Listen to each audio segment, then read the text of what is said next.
ഇത് കല്യാണം കഴിക്കുകയും കല്യാണം കഴിച്ചിട്ട് എക്സ്ട്രാ അഫയർ കണ്ടെത്തിയിട്ട് പിന്നെയും ഫോർഗീവ് ചെയ്യുകയും ഇങ്ങനെ ഫോർഗീവ് ചെയ്ത് ജീവിതം നശിപ്പിക്കുകയും ചെയ്യും. ഇതാണ് ആ ആളെ കൂടെ ജീവിച്ചാലും നടക്കാൻ പോകുന്നത്.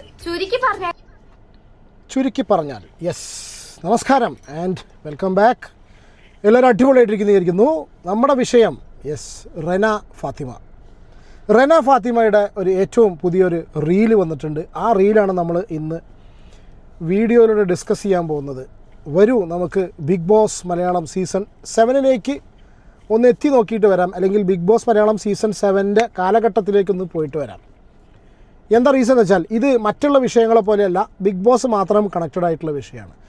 ഇപ്രാവശ്യത്തെ ബിഗ് ബോസ് എന്ന് ഇവർ പുറത്തിറങ്ങിയതിന് ശേഷം ഞാൻ അധികമൊന്നും അതിലുണ്ടായിരുന്ന കണ്ടസ്റ്റൻസിനെ അല്ലെങ്കിൽ ആൾക്കാരുടെ പേജസ് ഒന്നും ഫോളോ ചെയ്യുന്നുണ്ടായിരുന്നില്ല. അങ്ങനെ കാര്യമായിട്ടൊന്നും ഫോളോ ചെയ്യുന്നുണ്ടായില്ല.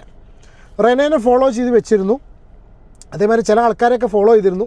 പക്ഷെ നമ്മൾ അവരെന്ത് ചെയ്യുന്നു, ഇവരെന്ത് ചെയ്യുന്നു, അത് ഇവിടെയാണ് അങ്ങനത്തെ പരിപാടികളൊന്നും ഉണ്ടായിരുന്നില്ല. ഈ പ്രാവശ്യം ബിഗ് ബോസ് കഴിഞ്ഞതിന് ശേഷം എനിക്ക് തോന്നുന്നു ബിഗ് ബോസ് മലയാളം സീസൺ 7 ആ ഒരു ഇതിലുള്ള കണ്ടസ്റ്റൻസിന് അത്ര അധികം എക്സ്പോഷർ സോഷ്യൽ മീഡിയ അല്ലെങ്കിൽ അവരൊരു പക്ഷേ ചിലപ്പോൾ അവരുടെ പ്രവർത്തന മേഖലകളിൽ അവർ ചിലപ്പോൾ നല്ല രീതിയിൽ പോകുന്നുണ്ടായിരിക്കാം. സോഷ്യൽ മീഡിയയിൽ കിടന്നുള്ള അങ്ങോട്ടും ഇങ്ങോട്ടും ഒന്നും തള്ളും തല്ലുംപിടി ഒന്നും കാണുന്നില്ല. അവരവരുടെ കാര്യങ്ങൾ നോക്കി പോകുന്നു എന്നാണ് മനസ്സിലായിട്ടുള്ളത്. പക്ഷേ അവരൊക്കെ they are all doing very well. നല്ല രീതിയിലുള്ള പ്രൊമോഷൻസും കാര്യങ്ങളൊക്കെ ആയിട്ട് നല്ല രീതിയിൽ എല്ലാവരും മുന്നോട്ട് പോകുന്നു എന്നാണ് അറിയാൻ കഴിഞ്ഞിട്ടുള്ളത്.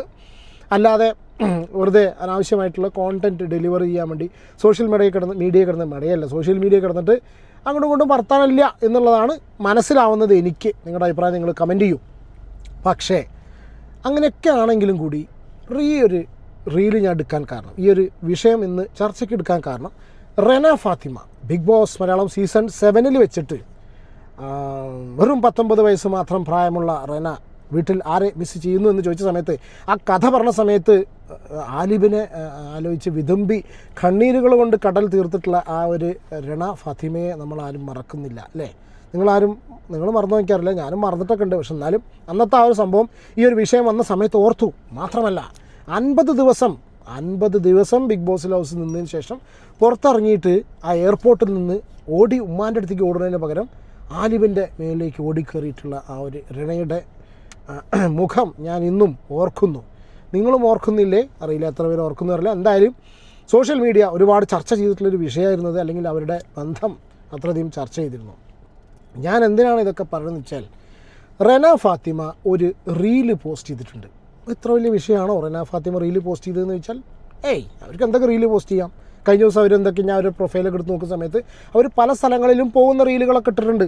ഫോർ എക്സാമ്പിൾ പട്ടായ പോയ സമയത്ത് പട്ടായയിൽ നിങ്ങളെല്ലാവരും പോകണം, നിങ്ങൾ യാത്ര ചെയ്യണം, നിങ്ങൾ യാത്രകൾ ചെയ്യണം എന്നൊക്കെ പറഞ്ഞ് റീലിടുന്നുണ്ട്. അതായത് അവനാൻ എന്താണോ എക്സ്പീരിയൻസ് ചെയ്യുന്നത് അതുമായി കണക്റ്റഡ് ആയിട്ട് ഒരുപാട് വീഡിയോസ് കോണ്ടൻറ്റ് ഡെലിവർ ചെയ്യുന്നു, ഒരുപാട് ഉപദേശങ്ങൾ പല ആൾക്കാർക്കും കൊടുക്കുന്ന ഒരു വ്യക്തിയാണ്.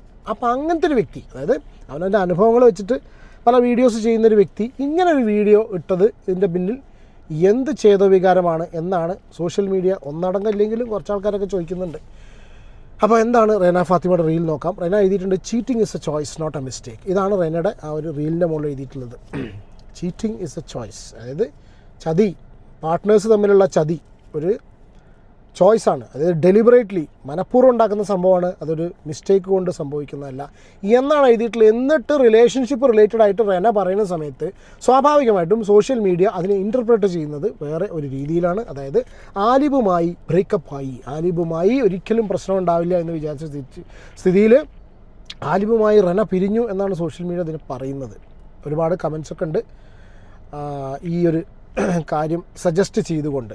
ഓക്കെ, മാത്രമല്ല ആലിബ് എന്ന് പറഞ്ഞ ചങ്ങായി ഇപ്പോഴും റെനനെ ഫോളോ ചെയ്യുന്നുണ്ട്. റെന ഇപ്പോഴും മറ്റേ ചങ്ങായിനെ, അതായത് ആലിബിനെ തിരിച്ച് ഇൻസ്റ്റഗ്രാമിൽ അൺഫോളോ ചെയ്തു എന്നുള്ള ഒരു ഇൻഫർമേഷനും ഒരു വിവരവും ഒരു റൂമർ ഇങ്ങനെ കമൻറ്റ് ബോക്സുകളിൽ കറങ്ങി നടക്കുന്നുണ്ട്. എന്തായാലും എന്താണ് റെനയുടെ റീലെന്ന് നോക്കാം.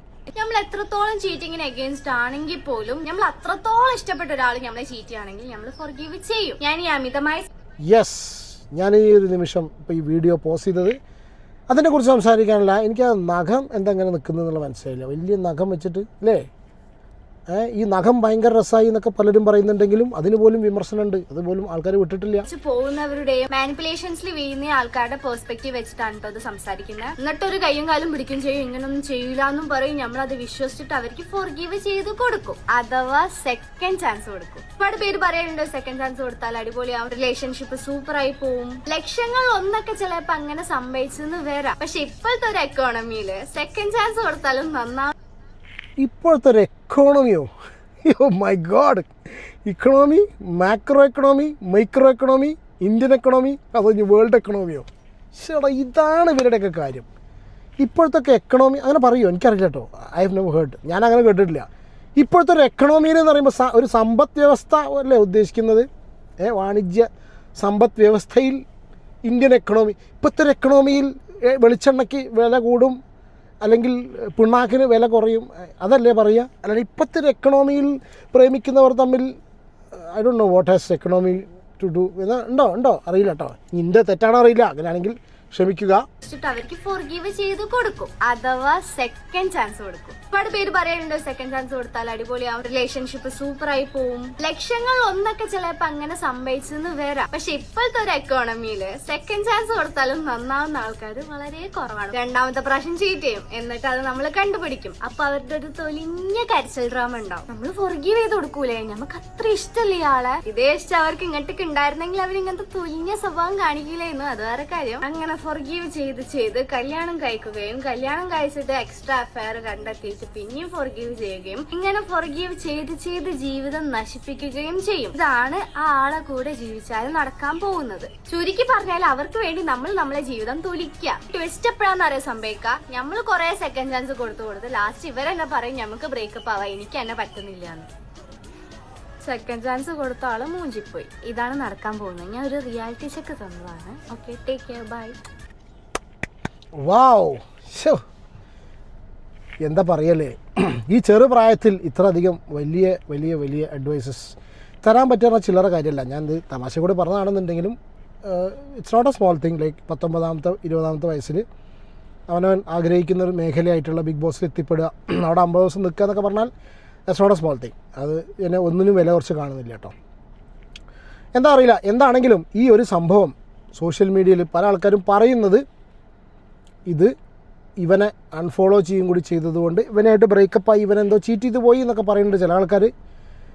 പക്ഷേ മറ്റ് ചില ആൾക്കാർ ഇതിനെ വ്യാഖ്യാനിക്കുന്നത് ഇവർ തമ്മിൽ ഒരു വിഷയവുമില്ല, സോഷ്യൽ മീഡിയ അറ്റൻഷൻ സീക്കിങ് അല്ലെങ്കിൽ സോഷ്യൽ മീഡിയയിൽ ഒന്ന് ഗെയിൻ കിട്ടാൻ വേണ്ടിയിട്ടാണ്. പക്ഷേ അതിൻ്റെ ആവശ്യമില്ല. അത്യാവശ്യം ഞാൻ അവരുടെ റീലൊക്കെ നോക്കുന്ന സമയത്ത് അവരുടെ ട്രാവൽ വീഡിയോസിനൊക്കെ അത്യാവശ്യം അവർക്ക് റീച്ചൊന്നുണ്ട്. അങ്ങനെ ഒരു കോൺട്രവേഴ്സി ഉണ്ടാക്കി റീച്ച് കിട്ടേണ്ട ആവശ്യമില്ല. ബിഗ് ബോസിന് മുന്നേക്കെ ആണെന്നുണ്ടെങ്കിൽ ചിലപ്പോൾ അതിൻ്റെ ആവശ്യം വരുമായിരിക്കാം. ഇവരിപ്പോൾ അവരുടേതായ കാര്യങ്ങളൊക്കെ നോക്കി നല്ല രീതിയിൽ രണ്ടുപേരും പോകുന്നു എന്നാണ് ഇതിന്ന് മനസ്സിലാവുന്ന. ഒരു ട്രിപ്പും പരിപാടിയും കാര്യങ്ങളൊക്കെ കാണുന്ന സമയത്ത് അങ്ങനെ ഒരു സോഷ്യൽ മീഡിയ റീച്ചിൻ്റെ ഒരു വിഷയമുണ്ട് തോന്നുന്നില്ല, എന്താണെന്നറിയില്ല. എന്തായാലും ഇങ്ങനൊരു വിഷയം ഉണ്ടായിട്ടുണ്ട്. ഇതിൻ്റെ ഒരു ട്വിസ്റ്റ് പാർട്ട് എന്താണെന്ന് വെച്ചാൽ ഈ വീഡിയോ ഇട്ടു, പല ആൾക്കാരും ചോദിക്കൽ തുടങ്ങിയപ്പോൾ ഈ വീഡിയോ അവിടുന്ന് റിമൂവ് ചെയ്തിട്ടുണ്ട്. ഈ വീഡിയോ ആ പ്രൊഫൈലിൽ ഇല്ല എന്നുള്ളതാണ് എനിക്ക് മനസ്സിലാവുന്നത്. ഞാൻ നോക്കിയ സമയത്ത് ഈ വീഡിയോ റിമൂവ് ചെയ്യപ്പെട്ടിട്ടുണ്ട്. എന്തുകൊണ്ട് ഇങ്ങനൊരു വീഡിയോ ചെയ്തു, എന്തിന് ഈ വീഡിയോ റിമൂവ് ചെയ്തു എന്നുള്ളത് ഇപ്പോഴും ഒരു ചോദ്യമായിട്ട് നിലനിൽക്കുന്ന ഒരു സാഹചര്യത്തിൽ എന്താണ് നിങ്ങളുടെ അഭിപ്രായം എന്നുള്ളത് കമൻറ്റ് ചെയ്യുക. അത്രയേ ഉള്ളൂ, അത് പ്രത്യേകിച്ചൊന്നുമില്ല. അടുത്തൊരു വീഡിയോയിൽ കാണാം. Take care and God bless.